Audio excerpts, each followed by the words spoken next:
नमस्कार दोस्तों। डेट आज की देखो 1 दिसंबर 2025 है। स्वागत है आपका एटोरियल डिस्कशन में। 2025 का देखो आखिरी महीना स्टार्ट हो गया है और आप याद करो वो सारे रेजोल्यूशंस जो आपने 2025 के शुरुआत में लिए थे, क्या उनको पूरा कर पाए? जैसे जैसे देखो साल आगे बढ़ता है, आप में से ज़्यादातर लोगों को तो वो रेजोल्यूशन शायद याद भी नहीं होंगे। आप कमेंट बॉक्स में बताओ आपको याद है या नहीं है, क्या उनको पूरा कर पाए हो या नहीं कर पाए। देखो, एक महीना बाकी है नया साल स्टार्ट होने में, लेकिन नए साल का वेट मत करिए। अपनी तैयारी में देखो एक एक दिन बहुत ज़्यादा इम्पोर्टेंट है।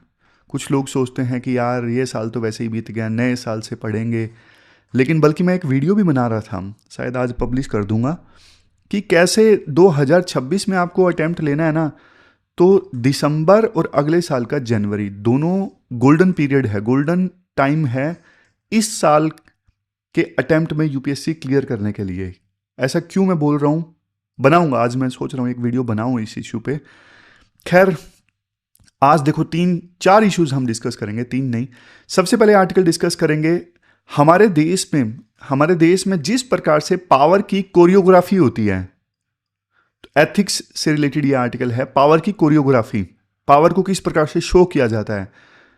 दूसरा आर्टिकल हम डिस्कस करेंगे आज, अहमदाबाद में इंडिया 2030 में कॉमनवेल्थ गेम्स को आयोजित करेगा, और ये एक प्रकार से 20 साल बाद होगा।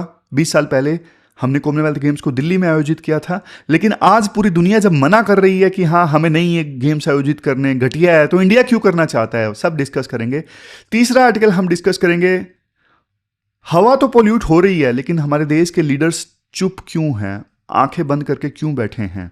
चौथा आर्टिकल तेजस क्रैश से संबंधित हम डिस्कस करेंगे। चलिए डिस्कशन स्टार्ट करते हैं। इसके बाद नेक्स्ट आर्टिकल देखो, in glorious ways of showcasing power. Pawan Varma का ये आर्टिकल है। पवन वर्मा जो है पास्ट में डिप्लोमेट रह चुके हैं, बाद में पॉलिटिक्स में भी इन्होंने एंट्री की।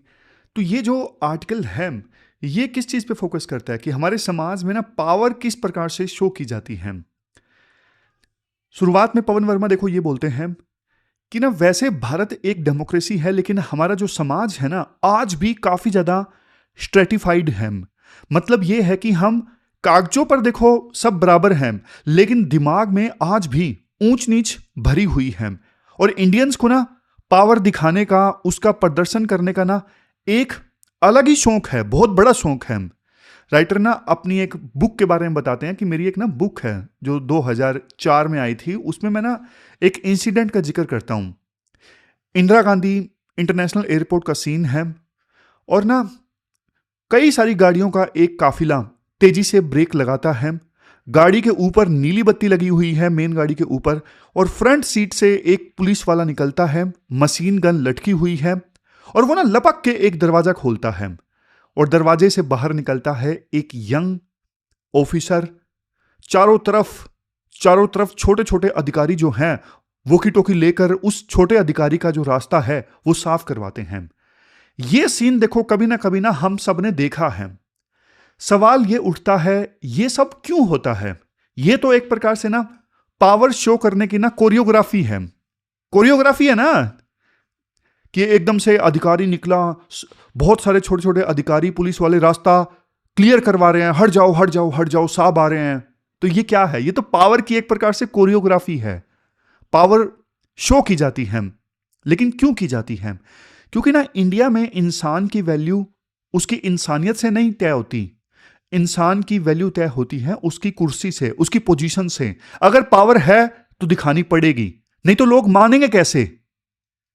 समझ रहे हो? अब ना राइटर ना इस पावर की कोरियोग्राफी को ना थोड़ा डिटेल से डिस्कस करते हैं। एक छोटे से डिपार्टमेंट का डिप्टी डायरेक्टर बिना अपनी गाड़ी पर एक बड़ी सी नेम प्लेट लगवाता है। बोनेट पर लाइट चाहिए, क्यों? ताकि ना सड़क पर सबको पता चले कि साहब जा रहे हैं। और इवन एक मिनिस्टर की पावर का पैमाना क्या है, मिनिस्टर कितना बड़ा है, यह उसके काम से तय नहीं होता, बल्कि मिनिस्टर कितना बड़ा है इसे नापा जाता है। उसका जो ऑफिस है, उसके ऑफिस का साइज कितना बड़ा है, उसके आगे पीछे कितने लोग झुके रहते हैं, सिक्योरिटी वाले कितने हैं, इन सब चीजों से तय होता है कि मिनिस्टर कितना बड़ा है। और सबसे बड़े दुख की बात जानते हो क्या है? सबसे बड़े दुख की बात है वीवीआईपी कन्वोय। आपने ये वर्ड अक्सर सुना होगा, रूट लगा है। रूट लगा है इसका मतलब क्या होता है? रूट लगने का मतलब यह होता है कि इस सड़क से कोई वीवीआईपी गुजरने वाला है और इसके लिए ट्रैफिक जो है वो रोक दिया जाता है। इवन कई बार तो एम्बुलेंसेस भी फंस जाती हैं। आम आदमी बस एक फ्रेज बोलकर चुपचाप निकल जाता है, चलता है। इस देश का कुछ नहीं हो सकता। क्यों? क्योंकि रूट लगा है। देखो, ये हमारी ना किस्मत मान के लोग चुप हो जाते हैं। मान लिया जाता है कि एक जान की कीमत जो है वो वीवीआईपी के टाइम से जो है वो कम है। वीवीआईपी का जो टाइम है वो ज्यादा इंपॉर्टेंट है, लेकिन एक इंसान जो एम्बुलेंस में पड़ा है उसकी जान की कीमत नहीं है। लेकिन क्वेश्चन ये उठता है, ऐसा बिहेवियर आखिरकार क्यों? राइटर बोलते हैं ये तो देखो कास्ट सिस्टम जैसी मेंटलिटी है। लोग ऐसा इसलिए करते हैं क्योंकि उनकी सोच ये है कि ना सोसाइटी में स्टेटस मेंटेन करने के लिए जरूरी ये है कि आपको ना किसी से ऊपर दिखना है। अब इससे ना दो चीजें पैदा होती हैं। एक तो पैदा होती है डोमिनेंस, मतलब अपने से नीचे वालों को दबाना, और दूसरा पैदा होता है इस बिहेवियर में चापलूसी, मतलब अपने से ऊपर वाले के पैर दबाना।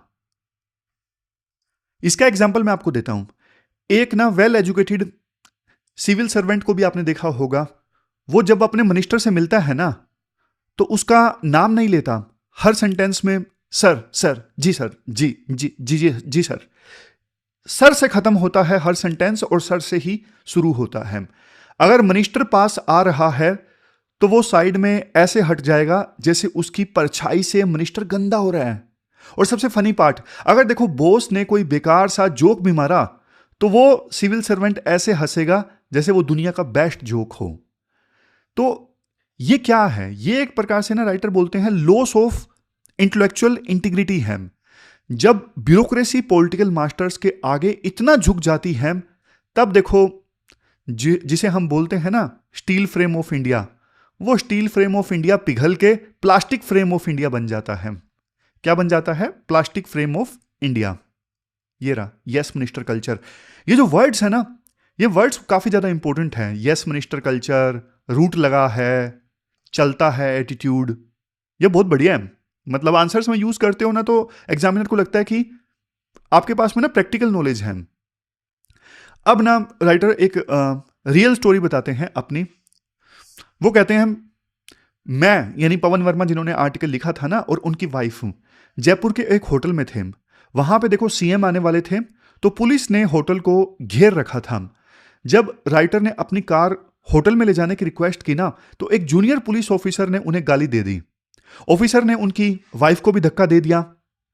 क्यों? ताकि वीवीआईपी के लिए रास्ता क्लियर किया जा सके। लेकिन राइटर ने ना वहां पे झगड़ा नहीं किया। उन्होंने ना बाद में राजस्थान के एक मिनिस्टर से शिकायत की। डीजीपी का कॉल आया और उन्होंने माफी मांगी। उन्होंने ये कहा कि वो उस बदतमीज ऑफिसर को माफी मांगने के लिए भेज रहे हैं।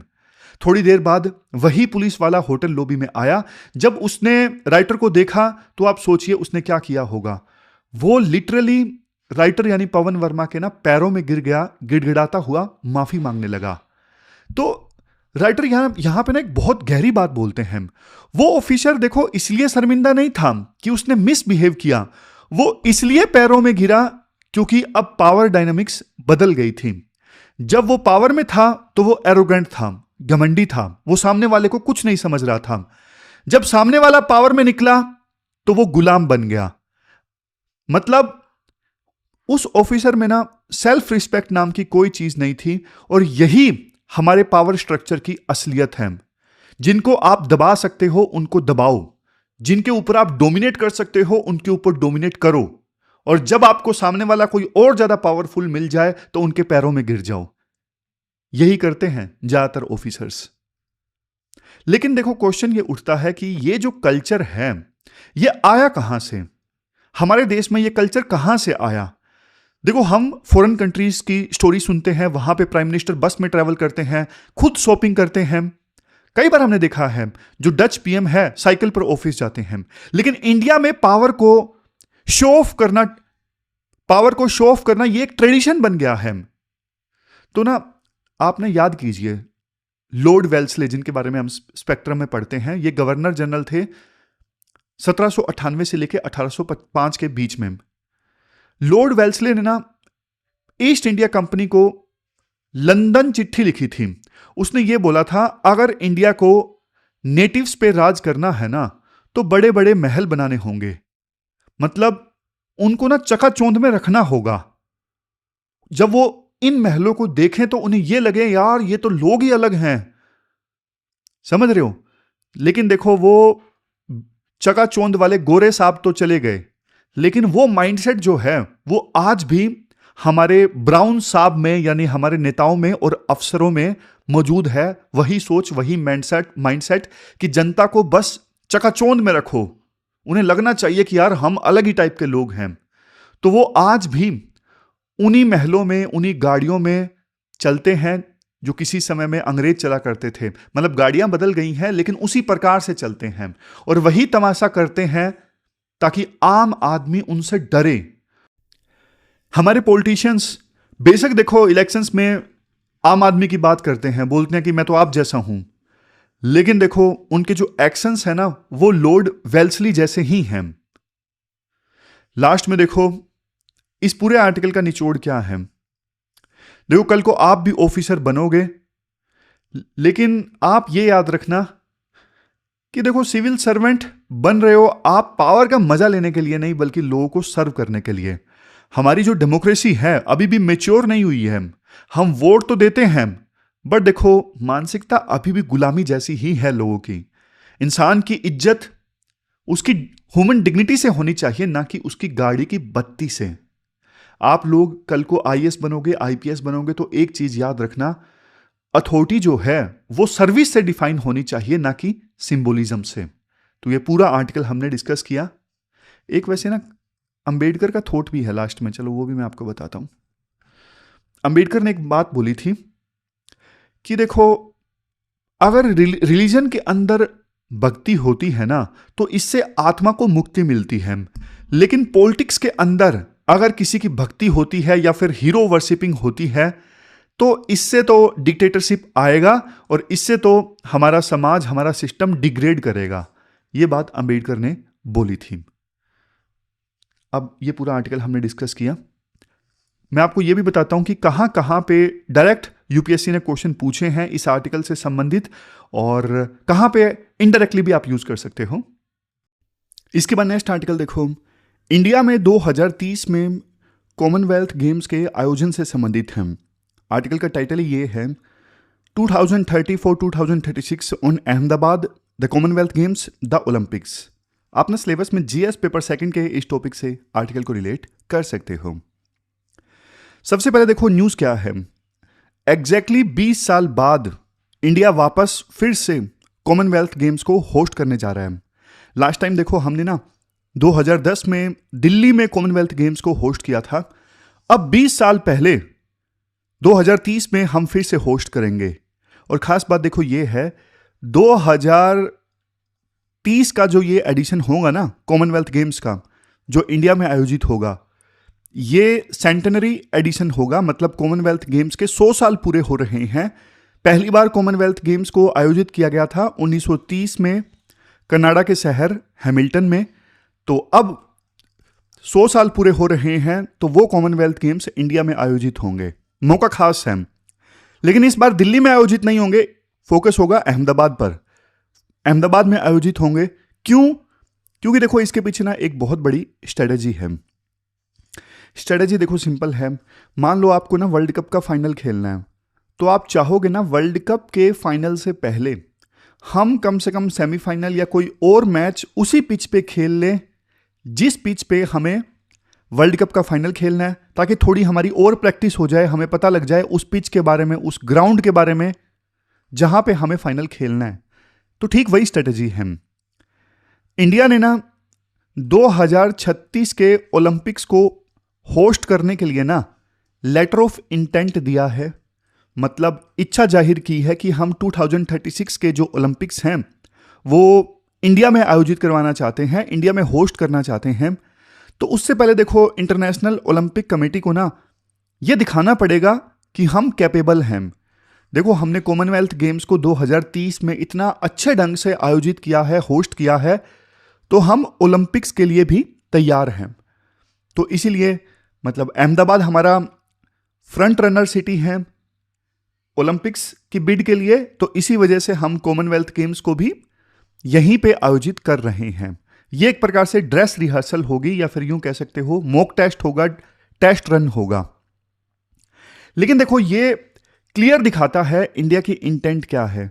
इंडिया ग्लोबल स्पोर्ट्स डेस्टिनेशन बनना चाहता है, लेकिन थोड़ा अगर हम डीपली एनालाइज करें तो देखो सच्चाई ये है कि कॉमनवेल्थ गेम्स आजकल ना रेलेवेंट बने रहने के लिए ना काफी स्ट्रगल कर रहा है। इससे पहले ना कॉमनवेल्थ गेम्स को ब्रिटिश एम्पायर गेम्स कहा जाता था, और ये इंपीरियल यूनिटी का सिंबल हुआ करता था। इंपीरियल यूनिटी का सिंगल मतलब अंग्रेजों का राज जिन जिन देशों पर था ना, उन देशों की यूनिटी का सिंबल हुआ करता था कॉमनवेल्थ गेम्स। लेकिन आज की पोस्ट कॉलोनियल दुनिया में, यानी सारे देश तो आजाद हो गए हैं, तो पोस्ट कॉलोनियल वर्ल्ड में ना इस कॉमनवेल्थ गेम्स की जो चमक धमक है काफी ज्यादा फीकी पड़ गई है। आप एग्जाम्पल देखिए, यहां पे नीचे एग्जाम्पल देखिए। 2022 में डरबन में ये खेल आयोजित होने थे, लेकिन डरबन ने मना कर दिया। साउथ अफ्रीका का एक शहर डरबन, इन्होंने मना कर दिया कि भाई हमारी क्षमता नहीं है, हम नहीं आयोजित करेंगे। तो मुश्किल से लास्ट मौके पे बर्मिंघम एक सिटी है, बर्मिंघम ने इन गेम्स को आयोजित किया लाज बचाने के लिए गेम्स की।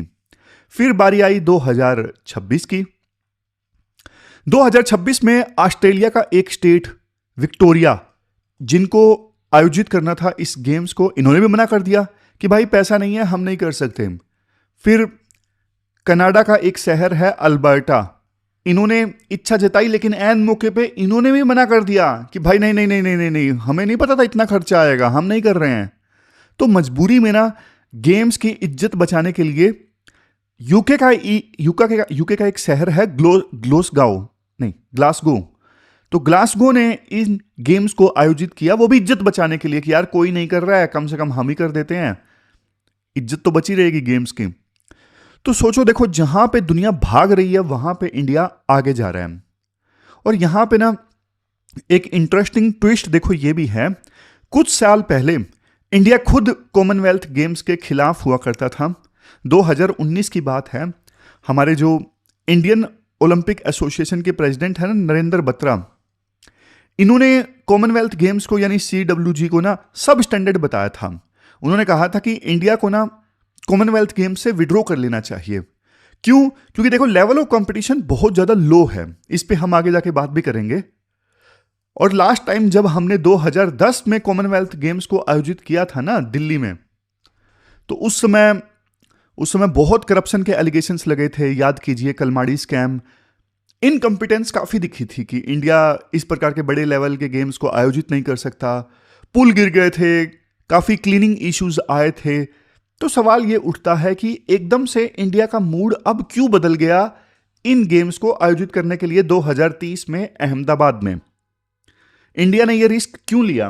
अब इसके पीछे ना राइटर बोलते हैं 3 बड़े रीजंस हैं जिसकी वजह से ना इंडिया ने यह रिस्क लिया कि हाँ अहमदाबाद में इन गेम्स को आयोजित करते हैं। सबसे पहले है सॉफ्ट पावर डिप्लोमेसी। देखो IR में ना एक फेमस थिंकर है जोसेफ नाई। जोसेफ नाई का कंसेप्ट है सॉफ्ट पावर का। स्पोर्ट्स के थ्रू ना हम दुनिया में अपना रुतबा बढ़ा सकते हैं। इंडिया यह दिखाना चाहता है कि इंडिया अब ग्लोबल मैनेजर बन चुका है, एक छोटा सा देश नहीं है इंडिया। मतलब वैसे तो बहुत बड़ा है, पॉपुलेशन में भी, ज्योग्राफी में भी छोटा सा, मतलब पावर के मामले में अब इंडिया छोटा मोटा देश नहीं है। और हम सिर्फ ना क्रिकेट नेशन नहीं रहना चाहते। हमारे पास देखो नीरज चोपड़ा जैसे हीरोज हैं जिन्होंने जेवलिन में इतना बढ़िया प्रदर्शन किया है। तब जब देखो इस लेवल के बड़े इवेंट्स हमारे घर में आयोजित होते हैं ना, तो नई जनरेशन इंस्पायर होती है और इससे ना हमारे देश में जो स्पोर्ट्स कल्चर है वो डेवलप होता है। ये भी एक रीजन है कि इंडिया अहमदाबाद में गेम्स को आयोजित करना चाहता है। तीसरा है इंफ्रास्ट्रक्चर अपलिफ्ट। देखो, जब गेम्स होते हैं तो सिर्फ स्टेडियम नहीं बनते, रोड्स भी बनते हैं, मेट्रोज भी बनती हैं, होटल्स भी बनते हैं, मतलब सब अपग्रेड होता है। और जिसका फायदा देखो पब्लिक को ना लॉन्ग टर्म में होता है। तो ये तीन बड़े रीजंस हैं जिसकी वजह से इंडिया जो है गेम्स को आयोजित करना चाहता है। लेकिन फिर भी देखो चैलेंजेस हैं, जैसे क्वालिटी इश्यूज हैं, कॉमनवेल्थ गेम्स में इतना कंपटीशन नहीं है, जो बात मैंने पहले बोली ना, अभी थोड़ा डिटेल से बताता हूं। देखो कॉमनवेल्थ गेम्स में ना यूएसए नहीं है, चाइना नहीं है, रशिया भी नहीं है, तो ये स्पोर्ट्स के जायंट्स हैं। इनके बिना देखो कंपटीशन का जो लेवल है बहुत ज्यादा लो होता है।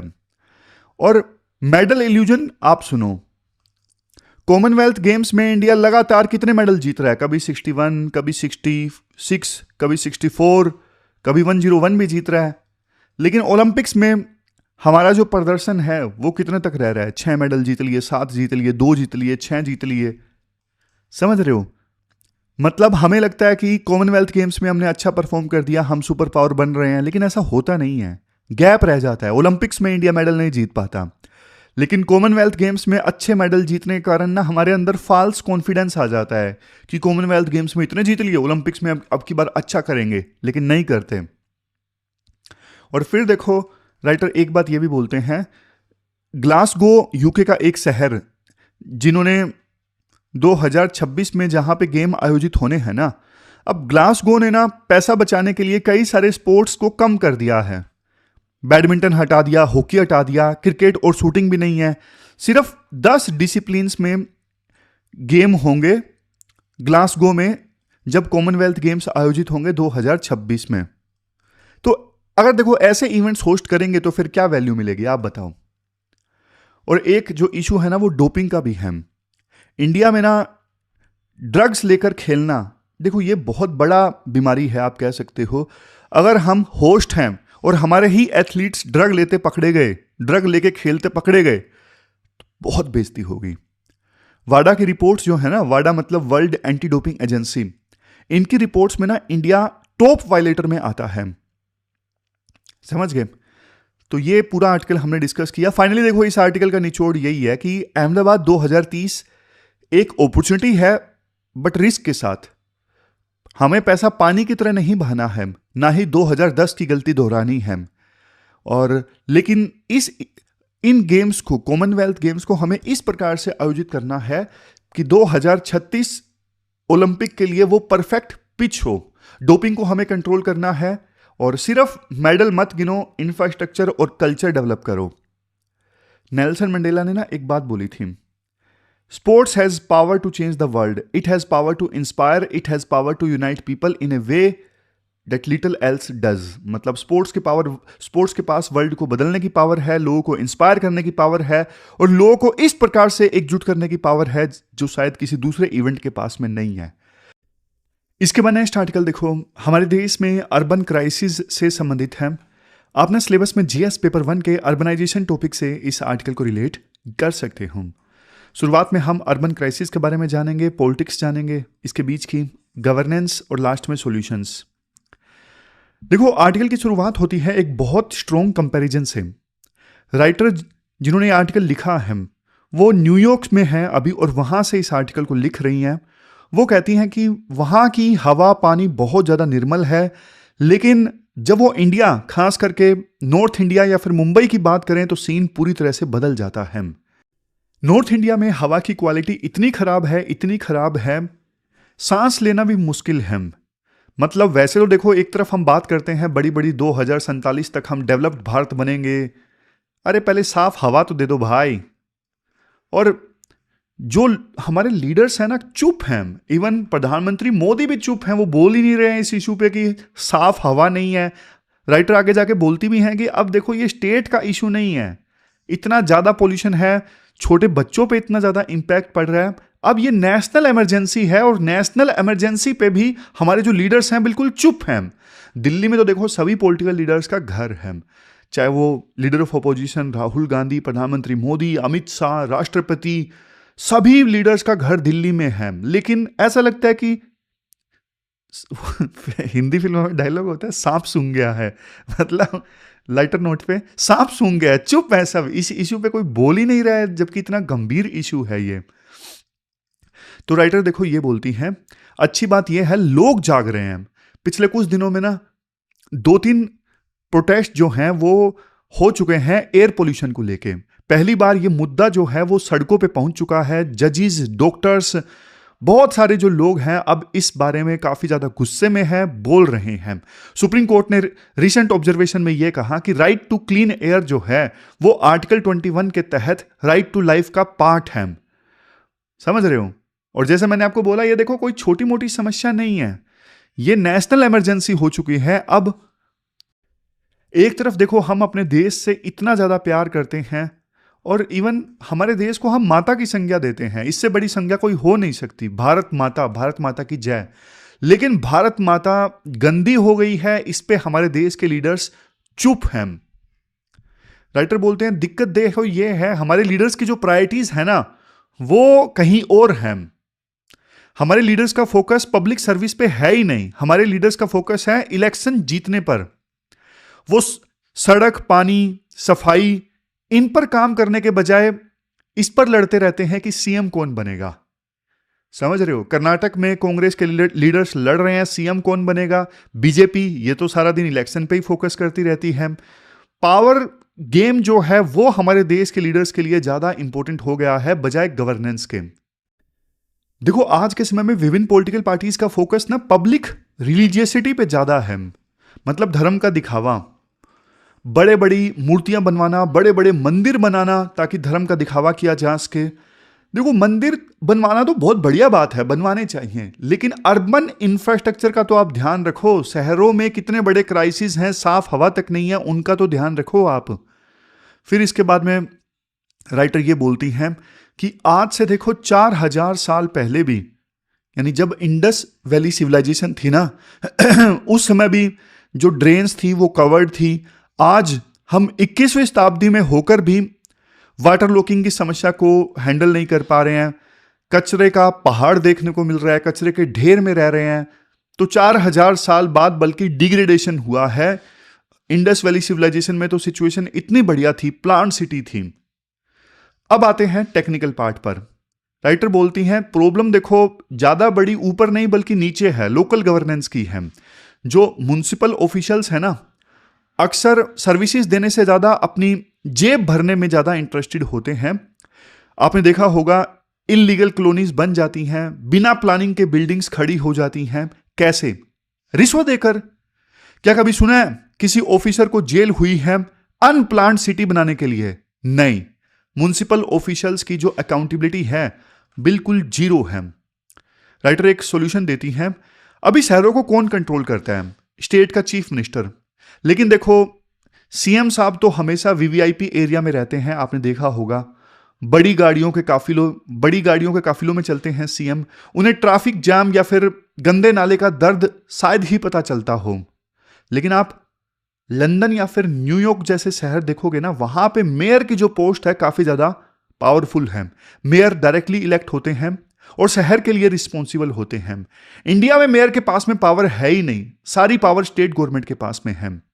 तो हमें ना मेयर की पोस्ट को इलेक्टेड बनाना होगा कि जनता डायरेक्टली मेयर को चुने। हमें मेयर की पोस्ट को और ज्यादा पावरफुल बनाना होगा। और इसके लिए अगर देखो 74th अमेंडमेंट में हमें 74th कॉन्स्टिट्यूशनल अमेंडमेंट में हमें फर्दर बदलाव लाना पड़े तो हमें फर्दर बदलाव भी लाना चाहिए। फिर राइटर बोलती हैं एक और दर्दनाक सच्चाई है हाउसिंग की, अफोर्डेबल हाउसिंग। देखो आप ना माइग्रेंट्स की रियलिटी देखिए। गांव से लोग शहर में आते हैं सपने लेकर, लेकिन सच्चाई ये है मुंबई में एक छोटा सा रूम 30,000 रुपये महीने का मिलता है और एक माइग्रेंट की सैलरी इससे कम होती है। नतीजा वो देखो शिफ्ट में सोते हैं, 8 घंटे कोई और सोता है, अगले 8 घंटे उस घर में कोई और सोता है, या फिर मजबूरी में उनको फुटपाथ पे सोना पड़ता है। स्लम्स जो हैं वो बढ़ते जा रहे हैं। क्यों? क्योंकि जो हाउसिंग है वो अफोर्डेबल नहीं है। 2011 का सेंसस अगर देखें, वैसे तो ये सेंसस भी अब बहुत पुराना हो गया है, इसके हिसाब से देखें तो इंडिया की 17% जो अर्बन पॉपुलेशन है वो स्लम्स में रहती है। और आज अगर आप सेंसस कंडक्ट करोगे तो ये नंबर जो है आपको बहुत ज्यादा मिलेगा। लास्ट में राइटर ना एक कड़वी सच्चाई बोलती हैं। वो कहती हैं देखो, प्रधानमंत्री मोदी ने ना हाल ही में ट्वीट ये किया कि हमारे देश की जो जीडीपी ग्रोथ है वो 8.2% है। और प्रधानमंत्री मोदी ने यह भी बोला कि हम ईज ऑफ लिविंग ला रहे हैं। जीडीपी ग्रोथ 8.2% और हम ईज ऑफ लिविंग ला रहे हैं। लेकिन देखो, ना साफ हवा, ना सस्ता घर, ना साफ पानी। अगर देखो कभी कोई पॉलिटिकल लीडर एक आम आदमी बनकर देखे ना, तो उसे ग्राउंड रियलिटी समझ में आएगी और फिर उसे पता लगेगा कि ये ईज ऑफ लिविंग है या कुछ और है। तो मैसेज देखो तवलीन सिंह का बिल्कुल क्लियर है। अगर हमें 2047 से पहले डेवलप करना है तो इसे नेशनल इमरजेंसी मान के काम करना होगा। पोल्यूशन की समस्या को, अर्बन प्लानिंग करप्शन फ्री होनी चाहिए। बेसिक एमिनिटीज तो प्रायोरिटी पे देनी होगी सरकार को। 74th कॉन्स्टिट्यूशनल अमेंडमेंट को और ज़्यादा स्ट्रोंग करना होगा। बस मूर्तियां बनाने से देश महान नहीं होता। जब उस देश का नागरिक चैन की सांस लेता है तब देश महान बनता है। तो ये पूरा आर्टिकल हमने डिस्कस किया। आपकी क्या राय है इस मुद्दे पे, आप भी बताइए। चलते हैं अगले आर्टिकल की तरफ। इसके बाद देखो नेक्स्ट आर्टिकल तेजस क्रैश से संबंधित है। आपने इसे GS paper 3 science and tech और इवन इंटरनल सिक्योरिटी डिफेंस के एंगल से भी इस आर्टिकल को आप जोड़ के देख सकते हो। लेकिन आप लोग पूछोगे सर तेजस तो क्रैश हुआ दुबई एयर शो में, लेकिन इसमें यूपीएससी का एंगल क्या है? देखो यूपीएससी के एंगल काफ़ी हैं। प्री में भी क्वेश्चन पूछा जा सकता है, जैसे physics of fighter jets, aerodynamic instability और इवन तेजस का क्रैश होना, इससे हमारे देश के डिफेंस इकोसिस्टम पे क्या असर पड़ता है, ये सब हम डिस्कस करेंगे। हम क्या जानेंगे, इवेंट मतलब क्या हुआ, civil versus military aviation, science क्या है फाइटर जेट की, danger zone, Tejas track record, सब डिस्कस करेंगे। सबसे पहले बात करते हैं हुआ क्या है। अभी देखो हाल ही में दुबई एयर शो के दौरान ना इंडियन एयरफोर्स का जो तेजस एयरक्राफ्ट है ना वो क्रैश हो गया। अब इसमें देखो हमने ना एक बहुत शानदार पायलट जिनका नाम है विंग कमांडर नमांश श्याल, उनको खो दिया। और ये पूरे देश के लिए एक दुखद घटना थी। एक आम आदमी के लिए जब कोई प्लेन गिरता है ना तो वो सिस्टम का फेलियर लगता है, लेकिन एक फाइटर पायलट के लिए ना ये एक प्रोफेशनल हैजार्ड है। राइटर जो खुद एक फॉर्मर पायलट हैं कहते हैं कि मिलिट्री फ्लाइंग में ना रिस्क हमेशा रहता है। रिस्क को मैनेज किया जा सकता है, कम किया जा सकता है, बट रिस्क को पूरी तरह से एलिमिनेट नहीं किया जा सकता। इसके बाद राइटर बताते हैं देखो कॉमर्शियल और मिलिट्री एविएशन में ना कुछ फंडामेंटल डिफरेंसेस हैं। फंडामेंटल डिफरेंसेस जैसे जब आप इंडिगो या फिर एयर इंडिया में ट्रैवल करते हैं ना, आप सेफ फील करते हैं। क्यों? क्योंकि देखो कॉमर्शियल एविएशन का जो डिजाइन फिलॉसफी है वो क्या है, वो है स्टेबिलिटी। मतलब जो कॉमर्शियल प्लेन्स होते हैं ना वो प्रिडिक्टेबल होते हैं, उन्हें सेफ्टी मार्जिन्स के साथ उड़ाया जाता है। सिस्टम ऐसा बनाया जाता है कि कोई सरप्राइज ना मिले, जितना खराब सोच सकते हो उतना खराब सोच लिया जाए। इस वजह से ना सेफ्टी बहुत ज्यादा होती है कॉमर्शियल एविएशन में। लेकिन मिलिट्री एविएशन ना इसका ठीक उल्टा है। आप ना फाइटर जेट्स का डिजाइन प्रिंसिपल देखिए, इन्हें वायलेंट मैनोवर करने पड़ते हैं। मतलब प्लेन को बिल्कुल उल्टा कर दिया, एकदम से दूसरी डायरेक्शन में ले गए। हवा में ये जो मैनोवर हैं आपने देखे होंगे दुश्मन की मिसाइल से बचने के लिए, क्योंकि देखो इंस्टेंट रिएक्शन चाहिए होता है। पायलट जो है वो हाई जी फोर्सेस बर्दाश्त करते हैं। जी फोर्सेस मतलब ग्रेविटी का मल्टीपल टाइम्स जो फोर्स है वो फाइटर बर्दाश्त करते हैं। और यहां पे अनसर्टेनिटी ही सिस्टम है, अनिश्चितता तो है ही मिलिट्री एविएशन में। अगर आप एक पैसेंजर प्लेन को बस समझे ना तो फाइटर जेट को मान के चलिए एक फॉर्मूला 1 कार है। दोनों चलती हैं लेकिन दोनों का जो मकसद है वो अलग अलग है। अब यहां पे ना फाइटर जेट्स की ना साइंस आती है। राइटर बोलते हैं जो मॉडर्न फाइटर जेट्स है ना, जैसे तेजस है, F-16 है, इनको जानबूझ के डेलिबरेटली अनस्टेबल बनाया जाता है। आप सोचेंगे सर अनस्टेबल क्यों बनाया जाता है, ये तो खतरनाक है। नहीं, आप कंसेप्ट ऑफ इंस्टेबिलिटी समझिए। देखो एक स्टेबल जो एयरक्राफ्ट होता है ना, एक स्टेबल एयरक्राफ्ट जैसे कॉमर्शियल एयरक्राफ्ट है, वो देखो टर्न करने में ना रसिस्ट करता है, वो सीधा उड़ना चाहता है, इसलिए उसको जब टर्न किया जाता है ना, तो स्टेबल जो एयरक्राफ्ट होता है वो रेसिस्ट करता है। लेकिन जब एक अनस्टेबल एयरक्राफ्ट को यानी फाइटर जेट को टर्न किया जाता है, तो वो तुरंत टर्न हो जाता है, किसी भी डायरेक्शन में एकदम से मुड़ जाता है। तो जब डॉग फाइट होती है ना, दो फाइटर जेट आपस में लड़ते हैं, तब देखो इस प्रकार के जो एयरक्राफ्ट हैं वो बहुत काम आते हैं। क्योंकि जब डॉग फाइट होती है, एक फाइटर जेट की दूसरी फाइटर जेट से लड़ाई होती है, तब एकदम से फुर्तीला कौन सा एयरक्राफ्ट है वो चीज ज्यादा मायने रखती है, ना कि स्टेबिलिटी। इसलिए जो मॉडर्न फाइटर जेट है ना, उनको जानबूझ के अनस्टेबल बनाया जाता है। और फाइटर जेट को ना उड़ाने के लिए हम जो टेक्नोलॉजी यूज करते हैं उसे बोलते हैं fly by wire technology. Fly by wire क्या है? देखो ये ना एक कंप्यूटर सिस्टम है जो इलेक्ट्रॉनिक स्कैफोल्डिंग का काम करता है। मतलब कंप्यूटर ना कॉन्स्टेंटली कंट्रोल सरफेस को एडजस्ट करता है। कंट्रोल सरफेस जैसे विंग्स हैं, फ्लैप्स हैं, कंप्यूटर सिस्टम लगातार फाइटर जेट के विंग्स फ्लैप्स को एडजस्ट करता है। अगर कंप्यूटर फेल हो जाए तो जो ह्यूमन पायलट है ना, फिर वो इसे उड़ा नहीं सकते। तो ये फाइटर जेट जो इतना ज्यादा फुर्तीला होता है ना, उसकी कीमत है, मार्जिन ऑफ जो एरर है ना, ऑलमोस्ट 0 होता है। और अगर हम बात करें एयर शोज की, जो ये एयर शोज होते हैं, जब आप टीवी पर एयर शो देखते हो ना, बहुत सुंदर लगता है। लेकिन देखो कॉकपिट के अंदर एयर शो में ये फाइटर जेट उड़ाना ये मौत का खेल होता है। कैसे? सबसे पहला रीजन है बॉक्स मतलब जैसे इतने से एरिया में एयर शो है, तो फाइटर जेट जो इतना तेज भागते हैं, उनको बोला जाता है कि आप इस छोटे से एरिया में आपको उड़ाना है, इससे आगे पीछे आपको कम जाना है। और फाइटर जेट्स एयर शो में ना, फाइटर जेट्स को बोला जाता है, मतलब पायलट्स को बोला जाता है कि आप जमीन के बहुत करीब उड़ाइए, तभी तो जो जनता है वो देख पाती है। तो जमीन के जब इतना करीब फाइटर जेट उड़ता है ना, तो गलती छोटी सी भी हो जाती है ना, तो रिकवर करने का वक्त नहीं मिलता। और फाइटर जेट जिस प्रकार से रोल करता है, लूप में घूमता है, ये सारा स्क्रिप्टेड होता है। स्पीड, एंगल, सब कुछ परफेक्ट होना चाहिए।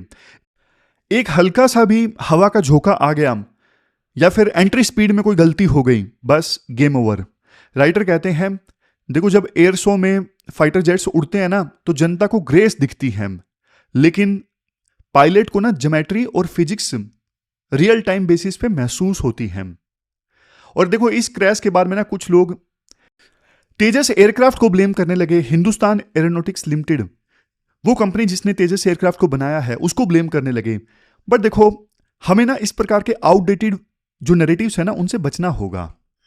तेजस का क्रैश होना दुबई एयर शो में, तेजस की कई दशकों की फ्लाइंग में ना, ये एकमात्र बड़ा इंसिडेंट है।